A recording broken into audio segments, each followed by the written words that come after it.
नमस्कार दोस्तों, मैं श्याम वर्मा, रिटायर्ड डिस्ट्रिक्ट जज और एडवोकेट, आर्बिट्रेटर, मीडिएटर। मैं आज आपको कुछ ऐसी जानकारी देना चाहता हूँ जो आजकल बहुत चर्चा में है। जैसे धर्मांतरण यानी कन्वर्जन जो होता है, उसके बारे में कुछ कानूनी जानकारी देना चाहता हूँ। तो धर्म के बारे में मैं पिछली वीडियो में बताया था, धर्म की उत्पत्ति कैसे हुई, कब हुई, और संक्षेप में ये कह सकते हैं कि धर्म जो है वो लगभग 12,000 साल पहले, जब नवपाषाण युग था, उसके बाद जब धीरे धीरे एग्रीकल्चर रिवोल्यूशन हुआ, लोग जंगलों में रहते थे और चलते फिरते रहते थे। जो भी खाना जंगल में मिलता था, फल फूल या जो भी कंदमूल, या फिर वो मांसाहार करते थे। उसके बाद जब उन्हें जंगलों में गेहूँ के कुछ मिले पौधे, उनके अनाज निकाले और वो खाने लगे। फिर चलते चलते फिर धीरे धीरे उनका जो जंगल में घूमने वाला गुट था, वो सोचा कि चलो इसकी खेती करते हैं। फिर खेती करने लगे, फिर घुमक्कड़ जीवन त्याग करके धीरे धीरे रहने लगे एक जगह, ग्रुप बना के, छोटे से बड़े, बड़े से बड़े होते गए। और उनके अपने रेगुलेशन थे, अपने कैसे व्यवहार, व्यक्ति का अपना व्यवहार कैसा दूसरों के प्रति होगा, समाज का उनके एक गुट का दूसरे के प्रति कैसा होगा, उसमें उनके जीवन के साथ साथ उनको क्या करना चाहिए, क्या नहीं करना चाहिए, इस संबंध में उनके अपने मौखिक नियम तय किए गए, जिसको सभी लोग मानते थे। और धीरे धीरे चल के वो धर्म का रूप धारण किया। तो विभिन्न धर्म पहले नॉर्थ ईस्ट में था, फिर इस तरफ भी थे, एशिया में, और अलग जगह धर्मों का के रूप में उनका आगे विकास हुआ। तो सबसे पहले हम ये जानना चाहते हैं कि बताना चाहते हैं कि कन्वर्जन होता क्या है, यानी धर्मांतरण होता क्या है। धर्मांतरण वो है जैसे एक धर्म को मानने वाला व्यक्ति दूसरे धर्म को जब ग्रहण करते रहा है, पहला धर्म छोड़ के, तो उसे धर्मांतरण या कन्वर्जन करते हैं, रिलीजन कन्वर्जन। तो रिलीजियस कन्वर्जन लॉ की हिस्ट्री जो है वो पुरानी है। एंटी कन्वर्जन लॉ 1930 के आसपास ब्रिटिश रूल जब था, तो इंडिया में जो हिंदू राजा थे, कुछ कई स्टेट में छोटे छोटे राज्य थे, तो छोटे छोटे राज्यों में से कुछ जहाँ हिंदू राजा थे, उन्होंने मिशनरी वालों के जो क्रिश्चियंस थे, वो उस धर्म में हिंदू छोड़ के जा रहे थे, तो उसके खिलाफ उन्होंने अपने राज्य के लिए अलग अलग रूल्स, नियम बनाए कि ये कन्वर्जन को रोका जाए। इसके बाद उस समय राजगढ़ स्टेट का कन्वर्जन एक्ट था 1936, और 1942 में Patna freedom of religion act बना था। सरगुजा स्टेट का एक्ट था 1945 में। Udaipur state anti conversion act था 1946 में। ये सब लाए गए थे। स्वतंत्रता के बाद, आफ्टर इंडियन इंडिपेंडेंस, एक इंडियन जो कॉन्स्टिट्यूशन तैयार किया गया, उसमें कॉन्स्टिट्यूएंट असेंबली की एडवाइजरी कमेटी थी। उसने फंडामेंटल राइट में एक क्लॉज जोड़ने का सुझाव दिया, जो कि जबरन या प्रभाव में लेकर कन्वर्जन को रोक सके, लेकिन वह अल्टीमेटली रिजेक्ट हो गया।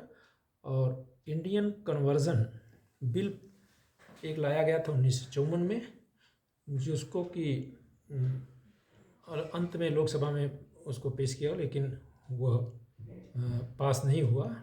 और बाद में ये रिजेक्ट कर दिया गया 1967 में।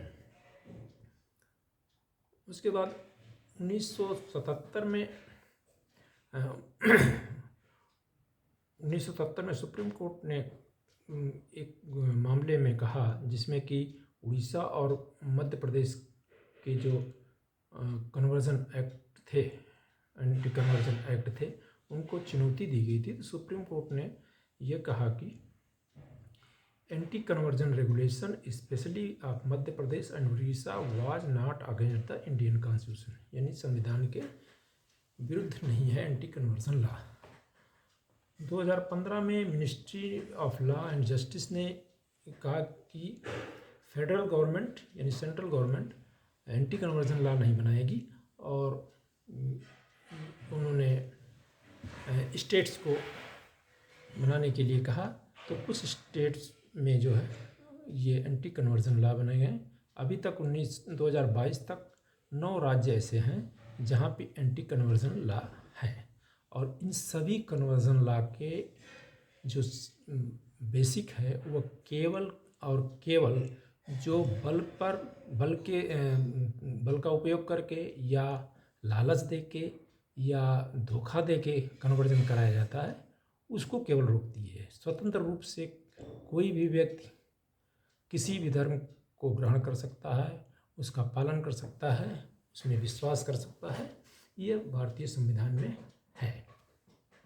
भारतीय संविधान में यह बात अनुच्छेद 25 में है कि कोई भी व्यक्ति स्वतंत्र रूप से अंतःकरण की स्वतंत्रता उसकी होगी, और वह निर्बाध रूप से किसी धर्म का पालन कर सकता है, उसकी प्रैक्टिस कर सकता है, उसका प्रचार प्रसार कर सकता है, और उसमें कुछ शर्तें हैं जो लोक व्यवस्था के विपरीत नहीं जाए, या इस तरह की शर्तें केवल हैं। इस तरह एक फंडामेंटल राइट है किसी भी व्यक्ति को अपना कोई भी धर्म चुनने का और उसमें विश्वास करने का, उसका प्रचार प्रसार करने की, ये फंडामेंटल राइट है भारतीय संविधान के अंतर्गत।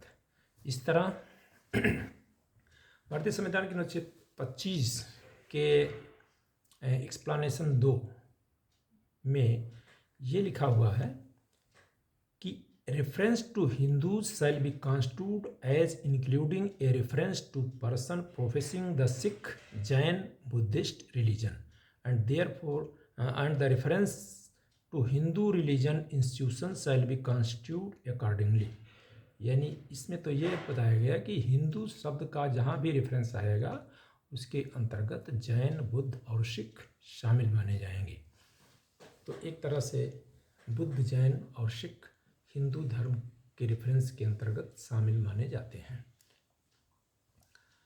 प्रियम्बुल में भारतीय संविधान के प्रियम्बुल में 1976 में अमेंड करके उसको इंडिया को एक सेकुलर स्टेट बताया गया, लेकिन सुप्रीम कोर्ट ने यह कहा कि India was already a secular state when it's constitution was framed. This amendment truly accomplished to state what had previously been stated implicitly in Article 25 to 28. Every citizen has the freedom to practice peacefully and spread their religion। तो इस तरह supreme court ने भी ये article 25 to 28 का जो constitution है उसके संबंध में कहा कि सेकुलरिज्म जो है वो भारतीय संविधान में जब फ्रेम किया गया तब से ही है, और जो अमेंडमेंट 1976 में किया वह केवल एकम्प्लिश्ड करती है उस व्यवस्था को, वो कोई नई चीज़ नहीं है। ये संविधान में पहले से ही सेकुलरिज्म है, क्योंकि धारा आर्टिकल 25 to 28 ही ये एक फंडामेंटल राइट देती है कि किसी को अपने धर्म अपनाने, मानने, प्रचार करने और विश्वास करने की स्वतंत्रता है।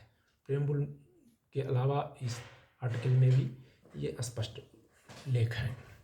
इस तरह से यह कह सकते हैं कि किसी को अपना धर्म परिवर्तन करने का जो धर्म परिवर्तन करने का अधिकार है वह भारत में एक्सेप्टेबल है इन लॉ तब तक है कि जब तक कि वह डिसीजन धर्म परिवर्तन का स्वैच्छिक रूप से और बिना किसी दबाव या लालच के किया गया हो। तो हम संक्षेप में यह कह सकते हैं कि भारतीय संविधान, भारतीय कानून के अंतर्गत धर्म परिवर्तन करना अधिकार है। जिस धर्म को चाहे उस धर्म को मानना हमारा अधिकार है, लेकिन कोई भी धर्म परिवर्तन जो लालच, दबाव या धोखे से किया जाएगा वह केवल गैरकानूनी होगा और उसके लिए अलग अलग राज्यों में, जैसे बताया कि 9 राज्य अभी तक ऐसा कानून बना चुके हैं कि अगर धर्म का परिवर्तन लालच, डर या दबाव में कराया जाता है तो वह दंडनीय अपराध है। इस तरह धर्म का कन्वर्जन और धर्म का कन्वर्जन के साथ साथ रिकन्वर्जन का भी एक केस सुप्रीम कोर्ट का है, जो पेरुमल नदार वर्सेस पोन्नुस्वामी 1971 AIR 2352। इसमें एक क्रिश्चियन लड़की ने एक हिंदू से शादी की थी। शादी के बाद 2 बच्चे थे, एक की डेथ हो गई, एक बच्चा था।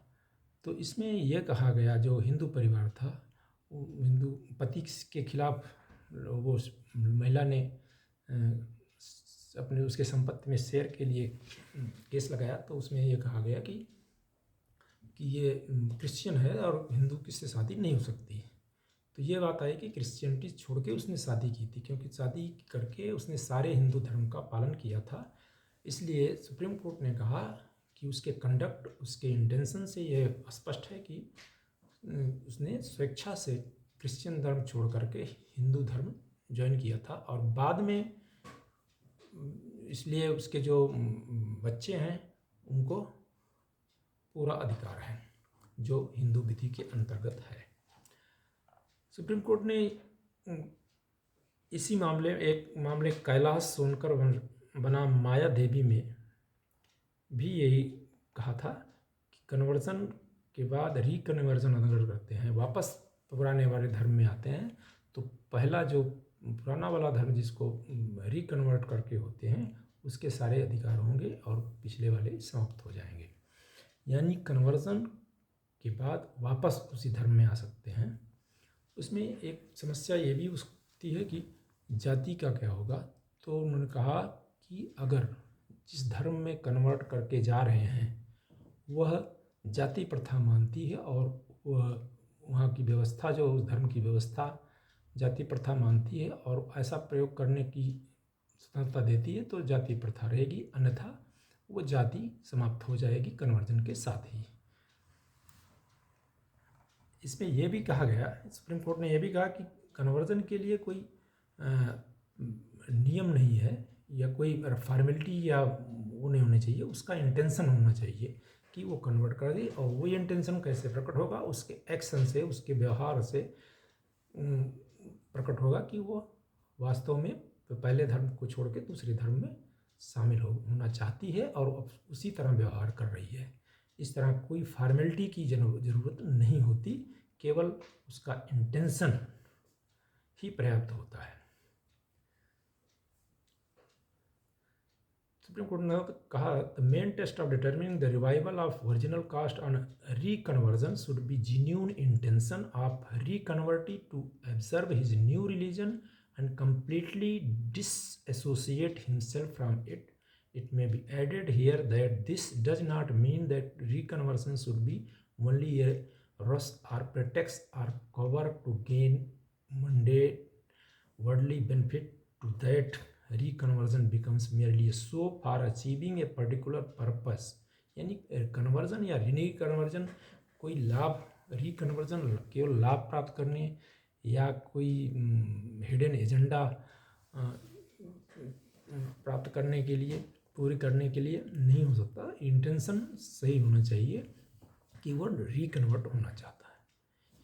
रिकन्वर्ट, इसके अलावा इसमें कोई उसकी फॉर्मेलिटीज़ नहीं है कि कोई भी फॉर्मेलिटी कन्वर्जन या रिकन्वर्जन के लिए नहीं होगी, ये सुप्रीम कोर्ट ने भी कहा।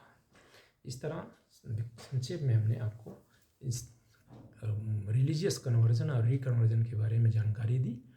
आपको वीडियो अच्छा लगा हो तो इस पर शेयर करें और सब्सक्राइब करने का कष्ट करें। आगे इसी तरह और वीडियोस में आपको जानकारी मिलाता रहूँगा, जानकारी के माध्यम लाता रहूँगा। और साथ साथ यदि कोई जानकारी चाहिए या कोई संदेह हो तो कमेंट बॉक्स में ज़रूर लिखें, इसका मैं जवाब दूँगा। जय हिंद, नमस्कार।